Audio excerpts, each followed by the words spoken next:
ভাই ই করেন তো এই নাম্বারে এই করেন তো 40,000 টাকা পাঠান তো চালু করে এই নাম্বারে টাকা দেন। চালু করেন দাঁড়ান 1 মিনিট ভাই, টাকাটা গড়ে নিলাম নামনি। আরে ভাই গনে দিছি তো চালু করেন না কে আরে ভাই খারাপ, আপনি করে দিলে আমার তো করে নিতে হইব। চালু করেন পার্সোনাল এজেন্ট। পার্সোনাল ওকে গেছে কেন? গেছে গা গেছে।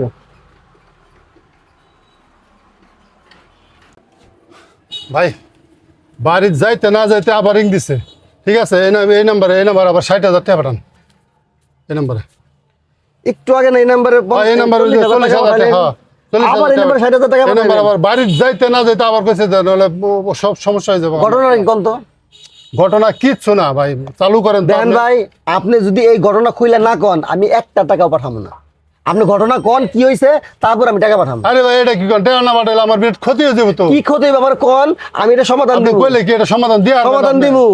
কি হইছে ঘটনাটা আপনি কন। পাঠানো দেন, আমি যেটা কইছি আপনি এটা করুন। যা মনে তা কন, এই নাম্বারে আমি 1 টাকা পাঠাবো না। একটু আগে 40,000 টাকা পাঠাইছেন, হ্যাঁ। আপনি ঘটনা খুইলা না কইলে আমি 1 টাকা পাঠাবো না। কোন কি হইছে ঘটনা? আরে ভাই আমার ক্ষতি হয়ে যাবে বিরাট ক্ষতি হয়ে যাবে কি হইছে কইবেন তো, আপনি সমাধান আসবেন তো। তাহলে কি হইছে কোন? তাহলে শুনেন আমি আমার অন্য নাম্বারে পোলা নাম্বারে রিং আছে ঠিক আছে আমার কইছে কি যে ভাই আপনার পোলা অপহরণ করে আলাইছি অপহরণ করছো ওরা কইছে 40,000 টাকা না পাঠাইলে আমার পোলা ছাড়বো না ঠিক আছে 40,000 টাকা পাঠাইলাম বাড়ি যাইতে জানাইতে আবার আমার রিং দিছে রিং দেওয়া কইতাছে আরো 60,000 টাকা পাঠান নাহলে কিন্তু আপনার পোলার ক্ষতি হয়ে যাবে বিরাট বুঝছেন? আপনি কি কাজ চালু করছেন? করেন চালু করেন শুনেন, বলে নিচ্ছি। আপনি 40,000 টাকা পাঠাইছেন, আপনার ছেলে ছাড়া নাই। কি হয়েছে আরো 60,000 টাকা পাঠাবেন। এই 60,000 টাকা পাঠালে যে আপনার ছেলে ছাড়বো কোনো গ্যারান্টি আছে? আরে হেরা কইছে ছাড়বো চালু শুনেন, করেন তো আপনার এখন কাজ কি জানেন? আপনার এখন প্রথম কাজ হইলো আপনার প্রশাসনের সাথে যোগাযোগ করা। আরে হ্যাঁ প্রশাসন কইলে আবার এরা ই করো ঝামেলা করো আপনি এই ভুল করেন না।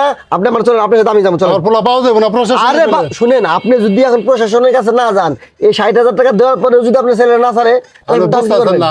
আপনি চলেন, আপনার সাথে আমি যাবো, চলেন, আরে চলেন। প্রশাসনে শুনে আরে চলেন, প্রশাসনে চলেন। দেখাইলে আমার ঝামেলা হইব বিরাট ভাই বলার ক্ষতি হয়ে যাবো ভাই চালু করেন আপনি ক্ষতি হইব না, ক্ষতি হইব না, আমি বলছি চলেন, আপনি চলেন প্রশাসনের কাছে চলেন।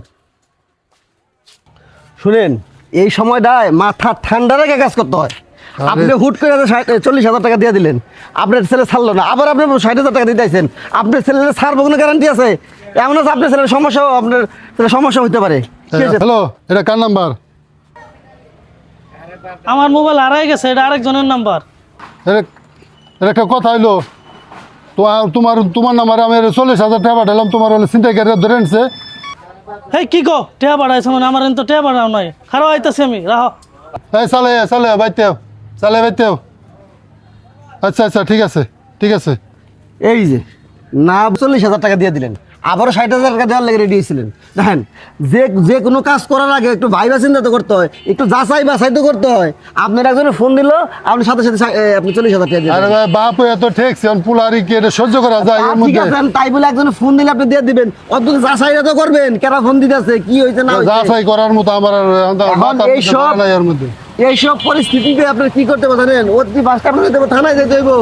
আপনার নিকটবর্তী যে থানা আছে, পুলিশ স্টেশন আছে, সেখানে যে আপনি অভিযোগ দিবেন, বলবেন আপনার এই সমস্যা, তারাই সমাধান করবো। এটা তোর মাথায় ধরে না। বাংলাদেশের আইন এখন অনেক শক্তিশালী, অনেক উন্নত, এখন অনেক তথ্য প্রযুক্তিতে অনেক উন্নত। মানে আপনি যেই ফোন দেখ, তারা তাদের তথ্য প্রযুক্তিতে ধরে ফেলাইবো। আর দেখ ছেলে সুস্থ আছে তো, হ্যাঁ তো কই ছেলে সুস্থ আছে। এখন কি করতে হবে জানেন? এখন যে নাম্বারে আপনি টাকা পাঠাইছেন 40,000, এই নাম্বারের নামে একটা অভিযোগ করতে হইব। এর যদি আপনি ছাইরা দেন, আজকে ছাইরা দেন, আরেকদিন আরেকজনের লাগে যে আপনার সমস্যা করবো, ঝামেলা করবো, তখন কি করবেন? থানায় চলেন। লন্দি